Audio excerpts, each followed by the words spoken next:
నత్త నడక అంటాం కదా, ఎప్పుడైనా చూసారా మీరు ఈ నత్త నడకని?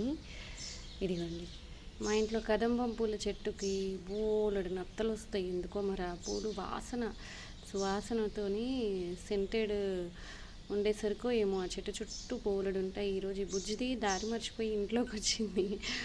ఇదిగోండి ఎలా నడుస్తుందో స్లోగా, అందుకే నత్త నడక అన్నారేమో కదా. భలే అందంగా ఉంది కదా.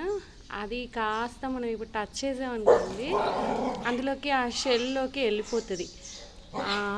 ఇది ఉంది కదా, నేను టచ్ చేస్తా.